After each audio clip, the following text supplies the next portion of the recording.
الحمد لله رب العالمين والصلاة والسلام على سيد المرسلين وعلى آله وصحبه أجمعين أما بعد فأعوذ بالله من الشيطان الرجيم بسم الله الرحمن الرحيم يا أيها الذين آمنوا كتب عليكم الصيام كما كتب على الذين من قبلكم لعلكم تتقون صدق الله العظيم وقال النبي صلى الله عليه وسلم من صام رمضان إيمانا واحتسابا غفر له ما تقدم من ذنبه أو كما قال عليه السلام اللهم صل على سيدنا محمد وعلى آل سيدنا محمد وبارك وسلم۔ ہم سب جانتے ہیں کہ ان قریب انشاءاللہ رمضان المبارک کا مہینہ شروع ہونے والا ہے۔ شعبان کے بالکل آخری ایام چل رہے ہیں اور رمضان المبارک کی آمد کا انتظار خود نبی کریم صلی اللہ علیہ وسلم کی پاکیزہ سنت سے ثابت ہے۔ اللہ کے رسول صلی اللہ علیہ وسلم ایک دو دن پہلے نہیں بلکہ 2 مہینے پہلے باقاعدہ جب رجب کا چاند دیکھتے تو اسی وقت سے اللہ کے رسول صلی اللہ علیہ وسلم رمضان کی آمد کا انتظار کرتے تھے، اللہ تعالیٰ سے اس کے لیے دعا مانگتے تھے۔ جیسے کہ اس سلسلے میں آپ کثرت سے یہ دعا مانگا کرتے تھے، اللہم بارک لنا فی رجب و شعبان وبلغنا رمضان، کہ یا اللہ ہمارے لیے رجب کے مہینے میں اور شعبان کے مہینے میں برکت عطا فرما اور ہمیں رمضان تک پہنچا، یعنی ہماری عمر کو اتنا طویل کر دے کہ ہم رمضان جیسا پاکیزہ مہینہ ہم پا لیں، اس کی رحمتوں کو، اس کی برکتوں کو، اس کی وسعتوں کو ہم حاصل کرنے والے بن جاویں۔ تو یہ اہتمام اللہ کے رسول صلی اللہ علیہ وسلم رجب کے مہینے سے فرماتے تھے، اور یقیناً ظاہر ہے کہ جس طریقے سے دنوں میں جمعہ کا دن یہ تمام دنوں کا سردار مانا جاتا ہے، سید الایام کی خصوصیت جمعہ کو حاصل ہے، اسی طریقے سے تمام مہینوں میں رمضان کا مہینہ یہ تمام مہینوں کا سردار مانا جاتا ہے، اسے سید الشہور کا خطاب حاصل ہے، تمام مہینوں کا سردار ہے۔ اور یہی وجہ ہے کہ اللہ کے رسول صلی اللہ علیہ وسلم نے اس مہینے کو اللہ کی طرف منسوب فرمایا ہے۔ اللہ کے رسول صلی اللہ علیہ وسلم نے اس مہینے کو اللہ کی طرف منسوب فرمایا ہے۔ ظاہر ہے کہ جس چیز کی نسبت اللہ کی طرف لگ جاوے تو اس کا مقام ظاہر ہے کہ اونچا ہو جاوے گا، اس میں کوئی شک نہیں ہے۔ جیسے مثال کے طور پر کعبۃ اللہ، جو دکھنے میں تو ایک 4 دیواری کا نام ہے، حالانکہ اس میں اتنی کوئی رنگ روگن نہیں کیا گیا ہے اور اس میں کسی قسم کی نقش و نگاری نہیں کی گئی ہے۔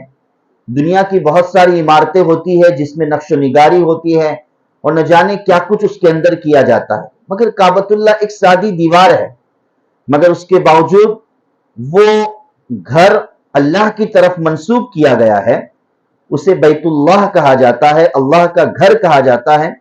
لہٰذا اس حیثیت سے اب اس کا مقام دنیا کے تمام گھروں سے اونچا ہو گیا۔ بات سمجھ میں آ رہی ہے؟ اس کا مقام دنیا کے تمام گھروں سے اونچا ہو گیا، مقدس گویا کہ وہ گھر بن چکا ہے۔ تو جس چیز کی نسبت اللہ سے لگ جاتی ہے تو اس چیز کا مقام اتنا ہی اونچا ہو جاتا ہے۔ اسی طریقے سے رمضان کے متعلق نبی کریم صلی اللہ علیہ وسلم نے فرمایا کہ پہلے تو یہ کہا کہ شعبان یہ میرا مہینہ ہے، یعنی شعبان کے مہینے کو نبی کریم صلی اللہ علیہ وسلم نے اپنی طرف منسوب فرمایا اور فرمایا کہ رمضان یہ اللہ کا مہینہ ہے، تو ظاہر ہے کہ اس سے اس کی تقدیس، اس کے مقدس ہونے کو ہم سمجھ سکتے ہیں کہ یہ کتنا مقدس مہینہ ہے۔ یہ اللہ کا احسان اور کرم ہے کہ اللہ نے ہمیں یہ مہینہ عنایت فرمایا ہے۔ یہ خصوصاً اس امت مسلمہ کی شان ہے، یہ اس امت مسلمہ کی خصوصیت ہے کہ اللہ پاک نے رمضان کا مہینہ ہمیں نصیب فرمایا ہے۔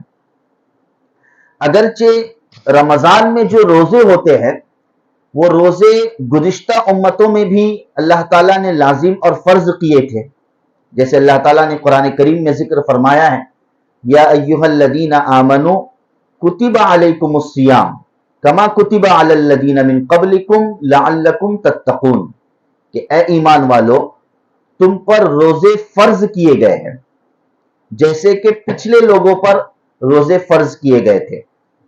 تو اس آیت سے ہمیں اس بات کا پتہ چلتا ہے کہ روزہ صرف اسی امت کی خصوصیت نہیں ہے، بلکہ پچھلی امت میں بھی اللہ پاک نے روزوں کو فرض فرمایا تھا۔ بس سمجھ میں آ رہی؟ پچھلی امت میں بھی اللہ پاک نے روزوں کو فرض فرمایا تھا، مگر اس امت کے لیے اللہ پاک نے روزوں کے ساتھ ایک شیڈول دے دیا ہے، روزوں کے ساتھ اللہ پاک نے ایک پروگرام دے دیا ہے، اور یہ پروگرام اور یہ شیڈول پچھلی امتوں میں نہیں تھا، جس کو ہم رمضان کا مہینہ کہتے ہیں، کہ روزوں کو اللہ نے اس رمضان کے مہینے میں ایک بہت ہی مزین طور پر اور بہت ہی اللہ پاک نے سوار کر اس امت کو یہ رمضان کا تحفہ عنایت فرمایا ہے۔ اس پر اللہ کا جتنا شکر ادا کیا جائے کم ہے کہ اللہ پاک نے ہمیں یہ کتنا رحمت والا، برکت والا اللہ نے مہینہ ہمیں نصیب فرمایا ہے۔ اس کی بے انتہا قدر کرنی چاہیے، اس مہینے کی بے انتہا قدر کرنی چاہیے۔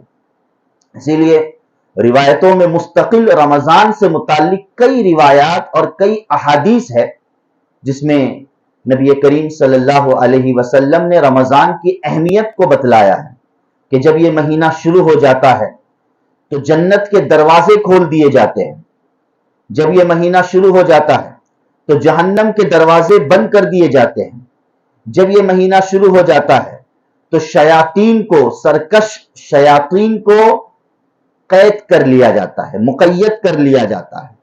اللہ کی رحمتیں برستی ہے، اللہ کی عنایتیں برستی ہے اس مہینے میں۔ حالانکہ یہ مہینہ ایسا نہیں کہ بھئی اس مہینے میں کوئی الگ قسم کی رات ہوتی ہے یا الگ قسم کا دن ہوتا ہے۔ اس مہینے میں بھی سورج اسی طریقے سے طلوع ہوتا ہے، اسی طریقے سے غروب ہوتا ہے، اسی طریقے سے دن ہوتی ہے، اسی طریقے سے رات ہوتی ہے، مگر ظاہر ہے کہ اس مہینے کے دن تمام دنوں سے افضل، اس مہینے کی راتیں تمام راتوں سے افضل، اس لیے کہ براہ راست اس کا ہر لمحہ، ہر منٹ، ہر سیکنڈ جس کے اندر اللہ کی رحمتیں، برکتیں، عنایتیں، نوازشیں اس مہینے میں برستی ہے۔ اسی لیے اس مہینے میں جو خصوصیت کے ساتھ اللہ پاک نے جو عبادت ہم پر فرض فرمائی ہے، یعنی روزے کو، تو یہ روزہ در حقیقت ارکان اسلام میں سے ایک مستقل رکن ہے۔ جیسے نماز ایک رکن ہے، زکوٰۃ ایک رکن ہے، حج ایک رکن ہے، اسی طریقے سے روزہ بھی ایک رکن ہے۔ اسے رکن سمجھنا چاہیے۔ رکن کا مطلب فرض، جس کا کرنا لازم اور ضروری، پورے اسلام کی بنیاد در حقیقت اس ارکان پر اور ارکان اسلام پر گویا کہ قائم ہوتی ہے۔ افسوس کہ ہمارے معاشرے میں ایک طبقہ وہ ہے جو اگرچہ نماز کی فرضیت کو تو کسی درجے میں سمجھ جاتا ہے، لیکن روزے کی فرضیت کو نہیں سمجھ پاتا ہے۔ وہ یہ سمجھتا ہے کہ روزہ ایک اختیاری چیز ہے کہ من میں آیا تو رکھے، من میں آیا تو نہ رکھے، چاہے رکھ لیا چاہے نہیں رکھ لیا، اس کے اوپر اختیار ہے۔ حالانکہ ایسی بات نہیں، بلکہ اس کا کرنا، اس کا رکھنا یہ کمپلسری ہے، لازم اور ضروری ہے۔ سمجھ میں آ رہی؟ ہاں ضروری ہے، ورنہ حال یہ ہوتا ہے کہ ہمارے گھروں میں اکثر پوچھا جاتا ہے رات کے موقع پر کہ بھائی آئندہ کل روزہ کون رکھے گا؟ اب پھر اپنے ناموں کو پیش کرتے ہیں، بعض کہتے ہیں کہ میں رکھوں گا، بعض کہتے ہیں کہ نہیں مجھے فلانا کام ہے، فلانی جگہ جانا ہے، تھوڑی کمزوری ہوگی یا یہ کہ تھوڑی تکلیف ہوگی اس لیے میں کل روزہ نہیں رکھوں گا۔ تو اس طریقے سے آپشنوں میں اور اسی طریقے سے کہہ لیجئے کہ اختیار پر روزے کو ڈال دیا جاتا ہے، حالانکہ ایسی بات نہیں، شریعت اس کی اجازت نہیں دیتی۔ بلا عذر روزوں کو چھوڑنا حرام اور ناجائز ہے۔ اللہ کی قسم اگر ایک روزہ ہمارا چھوٹ گیا چاہے زندگی بھر ہم اس کی قضا کریں، ایک روزہ چھوٹ گیا چاہے زندگی بھر ہم اس کی قضا کریں، مگر اس ایک روزے کی فرضیت کو ہم پا نہیں سکتے، اس کی فضیلت کو ہم پا نہیں سکتے۔ فرض کا مقام سب سے اونچا ہوتا ہے، لہذا چھوٹے چھوٹے عذر کی بنا پر ہلکا سا پیٹ درد ہے یا سر درد ہے یا تھوڑا سا کام کرنا ہے، پسینہ بہانا ہے، تو اس وجہ سے میں روزہ نہیں رکھوں گا، یہ بالکل غلط بات ہے، یہ ناقدری ہے، یہ ناقدری نہیں ہونی چاہیے، بلکہ اللہ پاک اپنے بندوں کے روزوں سے اس قدر خوش ہوتے ہیں، اس قدر خوش ہوتے ہیں کہ حدیث پاک میں آتا ہے کہ حدیث قدسی ہے، اللہ پاک فرماتے ہیں الصوم لی، کہ روزہ میرے لیے ہے۔ حالانکہ ساری عبادتیں اللہ ہی کے لیے ہیں، نماز اللہ کے لیے ہے، زکوٰۃ اللہ کے لیے ہے، حج اللہ کے لیے ہے، دیگر عبادات اللہ کے لیے ہے، مگر اللہ تعالیٰ نے روزے کے تعلق سے ذکر فرمایا کہ الصوم لی، روزہ میرے لیے ہے۔ یعنی دیگر عبادات میں اگرچہ ریاکاری کا دخل ہو سکتا ہے، دیگر عبادات میں دکھلاوے کا ایک شائبہ ہو سکتا ہے کہ آدمی نماز پڑھ رہا ہے تو کوئی اسے دیکھ سکتا ہے، دل میں ریاکاری آ سکتی ہے، زکوٰۃ دکھلاوے کا عمل بن سکتا ہے، ریاکاری کا عمل بن سکتا ہے، حج ریاکاری کا عمل بن سکتا ہے، مگر روزہ ایک ایسی عبادت ہے جو چھپی ہوئی عبادت ہے، جو دکھنے میں نہیں آتی ہے، اسے چھپایا جاتا ہے۔ ہاں الگ بات ہے کہ سامنے والا اگر خود کہے کہ میں روزے سے ہوں تو ایک الگ چیز ہے، لیکن از خود یہ چیز نظر نہیں آتی کہ بھئی فلانا شخص روزے دار ہے، تو اس میں ریاکاری کا بہت ہی کم شائبہ ہے۔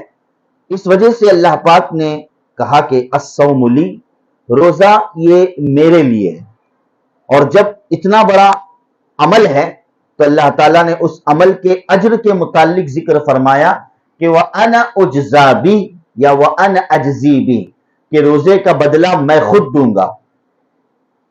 بات سمجھ میں آ رہی ہے؟ اور ایک روایت میں کہ وَأَنَا أُجْزَى بِهِ، کہ روزے کا بدلہ میں خود ہوں۔ ظاہر ہے کہ جس کا بدلہ اللہ خود بن جائے تو اس عمل کا کیا کہنا۔ تو یہ بڑی فضیلت کی بات ہے، اس لیے چھوٹے چھوٹے عذر کی بنا پر اپنے روزوں کو ترک نہیں کرنا چاہیے۔ جی ہاں، اسی لیے اللہ تعالیٰ نے اس روزے کے مقصد کو ذکر فرمایا ہے۔ ہر عبادت کی کچھ نہ کچھ تاثیر ہوتی ہے، ہر عبادت کا کچھ نہ کچھ مقصد ہوتا ہے، تو روزے کی تاثیر اور روزے کا مقصد کیا ہے اللہ تعالیٰ نے صاف انداز میں ذکر فرمایا کہ لعلکم تتقون، کہ تم پر روزے فرض کیوں کیے گئے ہیں؟ تاکہ تم تقوی والی زندگی گزار سکو، تمہارے اندر تقوی کی صفت آ جاوے۔ تقوی اللہ سے ڈرنے کو کہتے ہیں، کہ اس روزے کی پریکٹس اور اس روزے کی مشق کی وجہ سے تمہارے اندر تقوی داخل ہو جائے۔ سمجھ میں آ رہی ہے بات؟ تمہارے اندر تقوی داخل ہو جائے، تم اللہ کا ڈر، اللہ کا خوف رکھنے والے بن جاؤ، کہ ایک مہینے میں تمہیں یہ مشق کرائی جا رہی ہے کہ جو چیزیں تمہارے لیے اگرچہ حلال تھی، بے کھانا پینا عام حالات میں حلال ہوتا ہے، تعلقات قائم کرنا عام حالات میں حلال ہوتا ہے اپنی بیوی سے، مگر اس ایک مہینے میں تمہیں یہ پریکٹس کرائی جا رہی ہے کہ اللہ کے نام پر ان چیزوں کو چھوڑ دو۔ جب تم ان جائز چیزوں کو اللہ کے نام پر ایک مہینے کے لیے چھوڑ دو گے تو اب تمہارے اندر یہ جذبہ پیدا ہوگا اس روزے کے ذریعے سے کہ اب تم آئندہ کی زندگی اور مابقیہ زندگی تمہارے اندر وہ اتنی پریکٹس آ جائے گی اور یہ جذبہ پیدا ہو جائے گا کہ میں نے اللہ کے نام پر رمضان میں حلال چیزوں کو چھوڑا، اب یہ چیز مجھ کو اس بات پر آمادہ کر رہی ہے کہ میں پوری زندگی اللہ کے نام پر حرام چیزوں کو چھوڑ دوں، حرام چیزوں کے میں قریب بھی نہ جانے والا بنوں۔ جی ہاں، یہ در حقیقت روزے کا مقصد ہے، یہ روزے کی پریکٹس ہے، لہذا اس کا احتساب کرتے ہوئے، ثواب کی امید رکھتے ہوئے ہمیں روزہ رکھنا ہے۔ یہ نہیں کہ بھئی مسلمانوں کے درمیان رمضان کا مہینہ آ گیا تو ایک مسلم معاشرہ رمضان کے روزے رکھتا ہے، اڑوس پڑوس کے لوگ رمضان کے روزے رکھتے ہیں اس لیے میں روزہ رکھوں گا، نہیں، یہ نیت صحیح نہیں ہے۔ بلکہ میں نے جو بخاری شریف کی روایت پڑھی ہے، اللہ کے رسول صلی اللہ علیہ وسلم نے فرمایا من صام رمضان ایمانا، پہلی کنڈیشن یہ ذکر فرمائی کہ جس نے رمضان کے روزے ایمان کی حالت میں رکھے، یہ تو بنیادی شرط ہے، اور دوسری شرط اور کنڈیشن نبی کریم صلی اللہ علیہ وسلم نے یہ ذکر فرمائی کہ وہ احتسابا، جس نے احتساب کی خاطر یعنی ثواب کی امید رکھتے ہوئے روزے کو رکھا تو اس کی یہ فضیلت ہے کہ غفر لہ ما تقدم من ذنبہ، اللہ پاک اس کے پچھلے سارے گناہوں کو اللہ پاک معاف فرما دے گے، پچھلے سارے گناہوں کو اللہ پاک معاف فرما دے گے۔ اس لیے اس کی فضیلتوں کا تصور کرتے ہوئے، استحضار کرتے ہوئے ہمیں روزوں کو رکھنا ہے، اس کو ضائع نہیں کرنا ہے، اس کو برباد نہیں کرنا ہے۔ اور رمضان صرف اس لیے کہ میں نے ابھی کہا کہ اس امت کا خاصہ ہے، اس معنی کر اس امت کی خصوصیت ہے کہ صرف اللہ تعالیٰ نے روزے نہیں دیے کہ بھئی روزہ رکھ لو، بلکہ روزے کے ساتھ اللہ نے ایک پروگرام دیا ہے، روزے کے ساتھ اللہ تعالیٰ نے ایک ٹائم ٹیبل دیا ہے، روزے کے ساتھ اللہ تعالیٰ نے ایک شیڈول دیا ہے کہ رمضان کا تحفہ دیا ہے۔ تو اب صرف اس رمضان میں صرف روزہ رکھنا نہیں ہے، وہ تو بنیادی چیز ہے، لیکن روزے کے علاوہ بہت سی عبادتوں کو ہمیں ایک ساتھ اور خیر کے کام کو ہمیں ایک ساتھ اس ماہ مبارک میں جمع کرنا ہے، اپنی زندگی میں لانا ہے۔ ہاں، 11 مہینے جو ہم اللہ سے دور رہے، اپنے نفس کی سنتے رہے، نفسانیت اور خواہشات کے پیچھے بھاگتے اور دوڑتے رہے، یہ ایک مہینہ اس لیے آتا ہے تاکہ ہم اپنی جو اصل روح ہے اس روح کو بھوکا رہ کر اور عبادات کو انجام دے کر اس روح کو ہم غذا پہنچا سکیں۔ روزہ در حقیقت روح کو غذا پہنچانے کی مشق ہے، روزہ در حقیقت اپنی روح کو غذا پہنچانے کی مشق ہے۔ تو بات سمجھ میں آ رہی ہے نا جی؟ تو اپنی روح کو ہم طاقت پہنچانے والے بنے، روزے کے ذریعے سے روحانیت کو طاقت ملتی ہے، روحانیت کو طاقت ملتی ہے۔ اس لیے بات یہ چل رہی تھی کہ اللہ پاک نے رمضان کا ایک ٹائم ٹیبل دیا ہے، رمضان کا ایک شیڈول اور ایک پروگرام دیا ہے، اس معنی کر اس مہینے کو اسی انداز سے ہمیں، بہترین انداز سے ہمیں گزارنے کی فکر اور کوشش کرنی چاہیے۔ ہاں،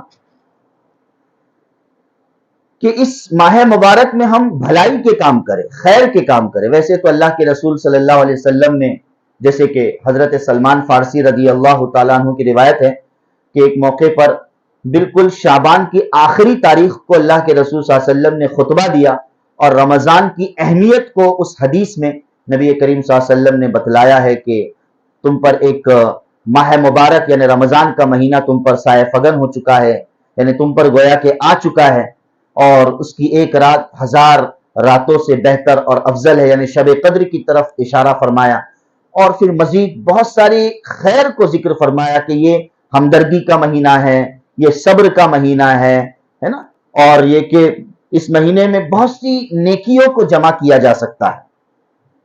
لہٰذا ہم اپنے رمضان کو علل ٹپ نہ گزارے، جیسے عام دن گزرتے ہیں، رمضان کا بھی دن گزر جائے گا تو ظاہر ہے کہ اس رمضان سے ہم فائدہ اٹھانے والے نہ بنیں۔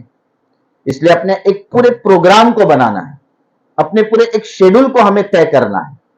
جیسے شادیاں ہوتی ہیں حالانکہ شادی اور نکاح تو چند منٹوں کا نام ہے، چند منٹوں میں نکاح ہو جاتا ہے، لیکن پھر بھی ہم نکاح کے نام پر اور شادیوں کے نام پر نہ جانے کتنے مہینوں پہلے ایک ٹائم ٹیبل بناتے ہیں کہ بھئی فلانے دن کیا کام کیا جائے، فلانے دن کیا کام کیا جائے، فلانے کام کو کیسے ترتیب دیا جاوے۔ شادی کی خاطر 6 مہینے پہلے پورے کام کاج کو ترتیب دیا جاتا ہے، جبکہ اس میں نہ جانے کتنے فضول رسومات ہوتے ہیں، کتنے گناہوں کے کام ہوتے ہیں، کتنے اللہ کو ناراض کرنے والے کام ہوتے ہیں۔ اس کے برعکس جو رمضان کا مہینہ ہے، یہ تو روح کو طاقت پہنچانے کا مہینہ ہے، روح کو غذا پہنچانے کا مہینہ ہے، تو اس کے لیے بھی ہمیں اپنے ایک پروگرام کو بنانا پڑے گا کہ میں پورا دن رمضان کا کیسے گزاروں، میں رمضان کا پورا دن کیسے گزاروں، یہ ایک پورا ٹائم ٹیبل ہمیں بنانا پڑے گا۔ جی ہاں، اس میں سب سے پہلی بات 4 چیزوں کا ہم رمضان میں اہتمام کریں۔ کتنی چیزوں کا؟ 4 چیزوں کا۔ سب سے پہلی چیز کہ فرائض کا تو ہم اہتمام کریں گے ہی، بڑی ناقدری اور نااہلی کی بات ہوگی کہ رمضان میں ہماری نمازیں چھوٹ جائیں، یہ بہت غلط بات ہے۔ فرائض کا تو ہمیں اہتمام کرنا ہی ہے کہ فرائض کے تعلق سے رمضان کے متعلق ذکر کیا گیا کہ جس نے رمضان میں فرض نماز ادا کی تو ایسا ہی ہے جیسے کہ 70 فرض نمازیں ادا کی۔ سبحان اللہ، ایک فرض نماز پڑھنے کا ثواب رمضان میں کتنا ہے؟ 70 فرض نماز پڑھنے کے ثواب کے قائم مقام ہے۔ سمجھ میں آ رہی بات؟ اور ایک نفل نماز پڑھنا ایسا ہے جیسے کہ اس نے ایک فرض نماز پڑھی ہے، اتنی بڑی فضیلت ہے۔ تو بنیادی طور پر فرض نماز کو ہرگز ترک نہ کریں، 5 وقتہ نمازوں کو ہم پابندی سے پڑھنے والے بنیں۔ اسی طریقے سے خصوصیت کے ساتھ نوافل کا اہتمام کریں، سنت نمازوں کا رمضان میں ہم اہتمام کریں، ٹھیک ہے؟ اس میں سب سے پہلی سنت اور نفل نماز ماشاءاللہ تہجد کی نماز ہے، اس کی پابندی کرنے والے بنے۔ کوئی دقت کی بات نہیں ہے، رمضان میں کوئی پریشانی کی بات نہیں ہے، عام حالات میں ہماری آنکھیں نہیں کھل پاتی ہے، نہیں اٹھ پاتے ہیں، لیکن رمضان میں تو ہم اسی موقع پر سحری کرنے کے لیے اٹھ جاتے ہیں۔ تو صحیح طریقہ یہی ہے کہ سحری کو جب ہم اٹھے تو پہلے وضو کر لے، وضو کرنے کے بعد 2 رکعت یا 4 رکعت جتنا میسر ہو ہم تہجد کی نماز پڑھیں اور اس کے بعد پھر سحری کا اہتمام کریں۔ تو تہجد کی نماز کا اہتمام کریں، اشراق کی نماز کا اہتمام کریں، چاشت کی نماز کا اہتمام کریں، اگلی پچھلی تمام سنتوں کا اہتمام کریں، اوابین کی نماز کا اہتمام کریں، اور اسی طریقے سے اس مہینے میں ایک خصوصیت کہ تراویح کی نماز کا اہتمام کریں، مرد حضرات بھی اور عورتیں بھی۔ بعض عورتیں یہ سمجھتی ہے کہ بھئی یہ تراویح کی نماز صرف مردوں کے لیے، ایسی بات نہیں ہے، بلکہ 20 رکعت نمازیں، 20 رکعت تراویح کی نماز جیسے مردوں کے لیے سنت و مستحب ہے، اسی طریقے سے 20 رکعت تراویح کی نماز عورتوں کے لیے بھی سنت اور مستحب ہے۔ اس کا خاص خیال رکھیں، کوئی ہماری تراویح کی نماز بھی چھوٹنے نہ پائے۔ اگر ہم نے نوافل کا اہتمام کیا تو ظاہر ہے کہ یہ نوافل کی کثرت اللہ سے قرب بڑھانے کا ذریعہ بنے گی، اللہ سے قریب ہونے کا ذریعہ بنے گی، تو نوافل کی کثرت کریں۔ اسی طریقے سے دوسرے نمبر پر ہے قرآن کریم کی تلاوت کا اہتمام کریں۔ بس سمجھ میں آ رہی ہے؟ قرآن کریم کے تلاوت کا اہتمام کریں۔ میری آواز آ رہی کہ نہیں؟ خصوصیت کے ساتھ قرآن کریم کے تلاوت کا اہتمام کریں، اس لیے کہ رمضان اور قرآن کا بڑا گہرا تعلق ہے، بڑا گہرا ربط ہے۔ آپ دیکھو گے قرآن کریم میں اللہ پاک نے جب رمضان کی تعریف فرمائی کہ رمضان کون سا مہینہ ہے، تو اللہ تعالیٰ نے یہ نہیں کہا کہ رمضان، اللہ نے اس طرح سے ابتدا نہیں کی رمضان وہ مہینہ جس میں روزے رکھے جاتے ہیں، بلکہ روزوں کا تذکرہ تو اللہ نے آگے فرمایا، مگر براہ راست اللہ تعالیٰ نے جو رمضان کا تعارف فرمایا ہے وہ اس انداز سے کہ شہر رمضان الذی انزل فیہ القرآن، کہ رمضان وہ مہینہ جس میں قرآن اتارا گیا۔ گویا اللہ پاک نے رمضان کا تعارف قرآن کریم سے کیا ہے، رمضان کا تعارف اللہ پاک نے کس سے کیا ہے؟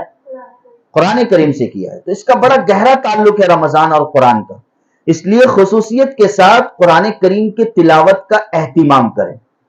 کم سے کم، میں کم سے کم کہہ رہا ہوں، کم سے کم ایک مکمل قرآن کریم ہمارا رمضان میں ختم ہو جائے، اس کی ہم فکر کریں. اگر ایک قرآن ہمیں ختم کرنا ہے تو کم سے کم دن میں ہمیں ایک پارہ پڑھنا پڑے گا. اگر 30 روزے ہو تو اس حساب سے 30 دن میں انشاءاللہ مکمل قرآن ختم ہو جائے گا.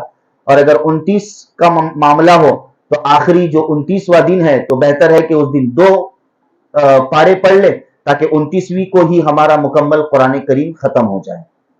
تو کم سے کم ایک قرآن پڑھنے کا اہتمام کریں. اور زیادہ سے زیادہ، اب جب ایک قرآن ہم پڑھیں گے تو ایک قرآن میں 30 پارے ہوتے ہیں، ہر دن ہمیں ایک پارہ پڑھنا پڑے گا. تو اب اس ایک پارے کی ہم ترتیب بنا لیں. بات سمجھ میں آ رہی کہ نہیں؟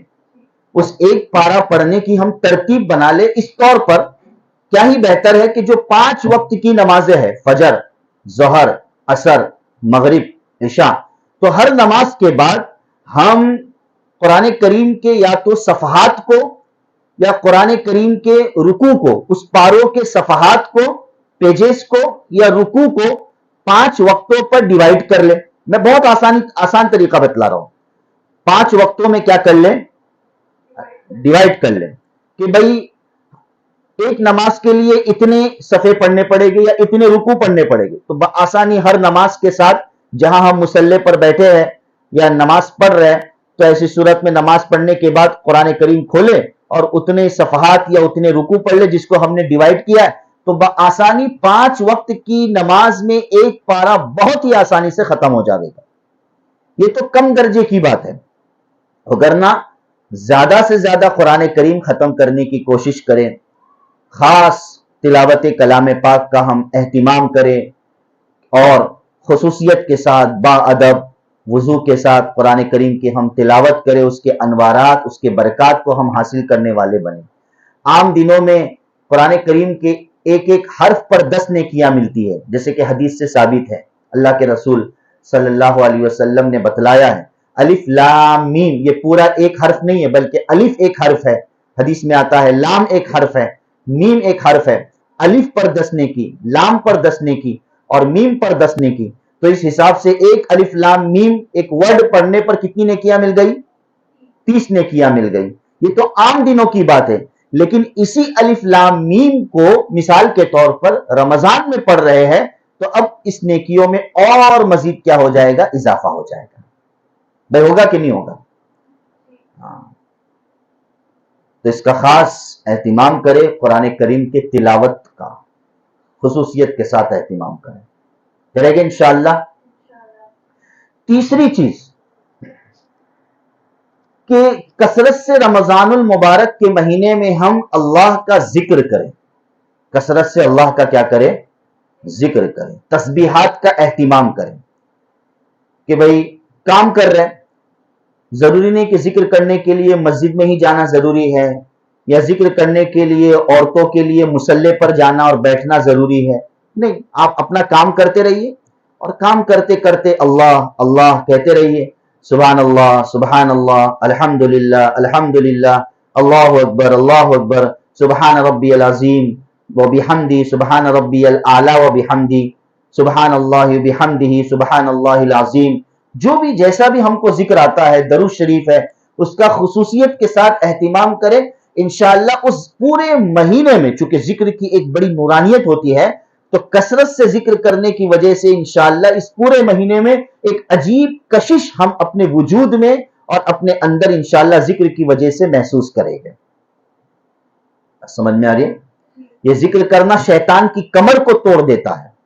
ذکر کرنا یہ شیطان کو بھگا دیتا ہے. اس لیے خصوصیت کے ساتھ ہم ذکر کا تلاوت کے ساتھ ساتھ ذکر کا اہتمام کرنے والے بنیں. کتنی چیزیں ہو گئی؟ 3 چیزیں. ایک نوافل کا اہتمام، دوسرے قرآن کریم کے تلاوت کا اہتمام اور تیسرے ذکر اور تسبیحات کا اہتمام. ٹھیک ہے؟ اور چوتھی چیز یہ ہے کہ خصوصیت کے ساتھ دعاؤں کا اہتمام کریں. اس کا اہتمام کریں، دعاؤں کا اہتمام کریں. روزے دار جب اللہ سے مانگتا ہے، حدیث میں آتا ہے کہ اللہ پاک روزے دار کی دعا کو رد نہیں کرتے. اللہ کو اپنے اس روزے دار بندے پر بہت رحم آتا ہے، بہت پیار آتا ہے، اور اللہ پاک اس کی دعاؤں کو ضرور قبول فرماتے ہیں. اس لیے ہر نماز کے بعد دن کے موقع پر نفل پڑھے گے، قرآن کی تلاوت کرے گے، تھوڑی دیر ہم ہاتھ اٹھا لے، اللہ سے مانگ لے، پتہ نہیں کون سی قبولیت کی گھڑی ہوگی، اور اللہ پاک اس گھڑی میں ہماری دعا کو قبول فرما لے، ہمارا بیڑا پار ہو جائے گا. بات سمجھ میں آ رہی ہے؟ تو خاص دعاؤں کا اہتمام کریں، اور خصوصیت کے ساتھ 2 وقت میں دعاؤں کا خاص اہتمام کریں. کتنے وقت میں؟ 2 وقت میں.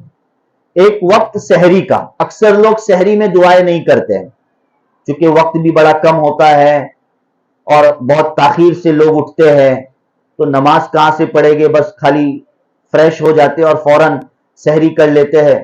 ایسا نہیں، اچھا خاصا پہلے اٹھ جائے، تہجد کی نماز پڑھے اور دعا کرے. سحر کے وقت میں جو دعا کی جاتی ہے اللہ ضرور قبول فرماتے ہیں. سمجھ میں آ رہی بات؟ تو سحر کے وقت خاص دعا کا اہتمام کریں، اور اسی طریقے سے افطار کے وقت دعا کا اہتمام کریں.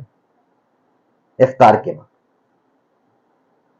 افطار سے پہلے ہم بیٹھے، گھر کے افراد، اللہ کو کتنا رحم آتا ہوگا، کتنا پیار آتا ہوگا اس گھر والوں پر، اس خاندان والوں پر جو دسترخوان پر بیٹھے ہوئے، دسترخوان سجا ہوا ہے، مگر مجال نہیں کہ کوئی ہاتھ بڑھائے اور کھا لے. کیوں؟ اللہ کا حکم ہے، جب اللہ کا منادی آواز لگائے گا اللہ اکبر اللہ اکبر، کبھی ہم ہاتھ بڑھائیں گے، اس وقت تک ہم ہاتھ بڑھائیں گے نہیں. اللہ تعالیٰ فرشتوں سے کہتے کہ دیکھو میرے یہ بندوں، میرے ان بندوں کو دیکھو کہ میرے ڈر اور خوف کی وجہ سے یہ رکے ہوئے ہیں، اذان کی آواز کا انتظار کر رہے ہیں. میرے فرشتوں گواہ رہو، میں نے ان سب کی مغفرت فرما دی. بس سمجھ میں آ رہی ہے؟ اسی لیے حدیث میں آتا ہے للصائم فرحتان، روزے دار کے لیے 2 خوشیاں ہوتی ہے. فرحت عند فطری، ایک تو افطار کے وقت اس کو خوشی ملتی ہے، اور ایک وفرحت عند لقاء ربی او کما قال علیہ السلام، اور ایک خوشی کب ملتی ہے؟ جب کہ وہ اللہ کا دیدار کرے گا. اللہ ہم سب کو دیدار اپنا نصیب فرمائے، اپنی ملاقات اللہ ہم سب کو نصیب فرمائے، آمین. اس لیے افطار کے وقت خصوصیت کے ساتھ 15 منٹ 20 منٹ پہلے، اچھے خاصے وقت پہلے بیٹھے سکون و اطمینان کے ساتھ، اور افطار کے وقت دعاؤں کا اہتمام کرے گا انشاءاللہ. یہ 4 چیزیں ہیں، اس کا خاص اہتمام کریں. اب رہا مسئلہ عورتوں کا روزہ. میں خصوصیت کے ساتھ ہر جگہ پر یہ بات پیش کرتا ہوں ماں بہنوں کے سامنے کہ عورتوں کا روزہ، کہ عورت اپنے روزوں کو برباد نہ کرے، عورت اپنے روزوں کو ضائع نہ کرے. مطلب کیا؟ ہماری مائیں بہنیں اگرچہ شوق سے روزہ رکھتی ہے، ماشاءاللہ بہت شوق سے روزہ رکھتی ہے، اللہ ان کے شوق میں ترقی نصیب فرمائے، لیکن اکثر یہ دیکھا جاتا ہے کہ ہماری مائیں بہنیں رمضان سے بہت کم نفع حاصل کرتی ہے، رمضان میں عبادتیں بہت کم کرتی ہے، جس کی وجہ یہ ہے کہ چونکہ گھر کی ذمہ داری ان کے اوپر ہوتی ہے، اس وجہ سے دوپہر سے ہی تقریباً قریب وہ پکوان بنانے میں اپنا وقت برباد کر دیتی ہے، حتیٰ کہ افطار کی اذان بھی ہوتی ہے تب بھی ہماری بعض مائیں بہنیں کچن میں کھڑی ہوتی ہے. ایسا نہیں، افطار سے کم آدھا گھنٹہ پہلے، پونا گھنٹہ پہلے بنانے کا سلسلہ ختم کر دیا جائے، اور اس دسترخوان پر جیسے مرد حضرات بیٹھے، ہماری مائیں بہنیں بھی بیٹھے اور دعاؤں کا اہتمام کریں. نہیں بات سمجھ میں آ رہی؟ جی ہاں، اکثر ایسا ہوتا ہے ہماری مائیں بہنیں اتنا اس کے اندر منہمک ہو جاتی ہے بنانے میں. اسی لیے میں ہر جگہ پر کہتا ہوں کہ خدارا رمضان کو کھانے کا مہینہ نہ بنائیں، رمضان کو کھانے کا مہینہ نہ بنائیں. افسوس کہ ہم نے رمضان کو کون سا مہینہ بنایا؟ کھانے کا مہینہ. جو سال بھر نہیں کھاتے وہ رمضان میں کھا لیتے ہیں. بھائی ہوتا ہے کہ نہیں؟ جی، جو سال بھر نہیں کھاتے وہ رمضان میں کھا لیتے. بعض لوگ تو ماشاءاللہ پورا انڈیکس بناتے ہیں کہ پہلے روزے کو یہ بنائیں گے، دوسرے روزے کو یہ بنائیں گے، تیسرے روزے کو یہ بنائیں گے، تاکہ کچھ جمبنگ نہ ہو جائے. بھائی ان چیزوں میں اپنے اوقات کو ضائع نہ کرو. خدارا اپنے دسترخوان کو ہلکا کرو، اپنے دسترخوان کو کیا کرو؟ ہلکا کرو، بھاری بھرکم دسترخوان نہ رکھو، پرتکلف دسترخوان نہ رکھو۔ یہ اصل روزے کے مقصد کے خلاف ہے۔ روزہ نام ہے بھوکا رہنے کا، لیکن جب کھانے کی اجازت مل گئی تو افسوس کہ ایسا ٹوٹ پڑے کہ ایسا محسوس ہو کہ جیسے کسی قیدی کو بھوکا رکھا گیا تھا، اب اسے اس کے سامنے کھانے کی پلیٹ دے دی گئی تو وہ قیدی اس کے اوپر ٹوٹ پڑا۔ تو یہی ہمارا حال ہو جاتا ہے کہ گویا کہ ہم بھوکے تھے قیدی کس طریقے سے، اور جب افطار کا وقت آیا تو یہ چیزیں وہ چیزیں گویا ہم اس کے اوپر ٹوٹ پڑے، گویا افطار کا انتظار ہی ایک طریقے سے کر رہے تھے۔ ٹھیک ہے، وہ اللہ کی طرف سے کھلانا ہے، نعمت اللہ کی ہے، یقیناً اس پر اللہ کا شکر ادا کرنا ہے، لیکن ان چیزوں میں اپنے اوقات کو، اور خصوصاً مائیں بہنیں اپنے اوقات کو ضائع نہ کریں۔ اور پھر کیا ہوتا ہے؟ ماشاءاللہ ہماری مائیں بہنیں اپنی ساری صلاحیتیں رمضان میں ظاہر کرتی ہے۔ کیا کرتی ہے؟ ساری صلاحیتیں رمضان میں ظاہر کرتی ہے۔ پڑوس سے اگر کچھ چیز بن کر آ گئی تو اب اس کے دماغ میں بات چلنی شروع ہو جاتی ہے، ارے اس نے ایسا بنایا ہے، کل دیکھ میں کیسا بناتی ہوں، اس کو بھیجتی ہوں۔ کمپٹیشن، فوڈس کمپٹیشن عورتوں میں بہت چلتا ہے رمضان میں، ہوتا ہے کہ نہیں ہوتا ہے؟ فوڈس کمپٹیشن، بازو سے اگر اس طرح آیا ہے، اچھا اس نے ایسا بنائی، میں اس کو دوسرے طریقے سے بنا کر بھیجتی ہوں، اور اس کے اندر اپنی اس کی ریسیپی دیکھی جاتی ہے۔ باقاعدہ بعض مستورات اور بعض عورتیں یوٹیوب پر ریسیپی دیکھ کر ریسرچ کرتی ہے، تیاریاں کرتی ہے رمضان کے لیے کہ مجھے یہ چیزیں بنانی، نعوذ باللہ من ذالک۔ وہ سارے اوقات کو برباد کر دیتی ہے بنانے میں۔ ذرا غور کرے نبی کریم صلی اللہ علیہ وسلم صحابہ کرام کے زمانے کے دسترخوان کا، کیا ان کے دسترخوان پر اتنی چیزیں سجی ہوتی تھی؟ بھئی وہاں تو عام حالات میں بھی اسودین پر گزارا ہوتا تھا۔ ماں عائشہ رضی اللہ تعالیٰ عنہ فرماتی ہے کہ روزے کی بات نہیں، عام حالات میں صرف کھجور کھا لیا، پانی پی لیا، کام چلا لیا، اور روزے میں جو ملا میسر ہوا اس سے روزہ چھوڑ دیا، بات ختم۔ کوئی پرتکلف کھانا نہیں ہوا کرتا تھا، بلکہ نبی صلی اللہ علیہ وسلم کے دسترخوان پر اگر دو قسم کا سالن آ جاتا تو اللہ کے رسول صلی اللہ علیہ وسلم تعجب کا اظہار فرماتے اور کہتے کہ ایک دسترخوان پر 2 سالن، یہ کیسا اسراف! اللہ اکبر۔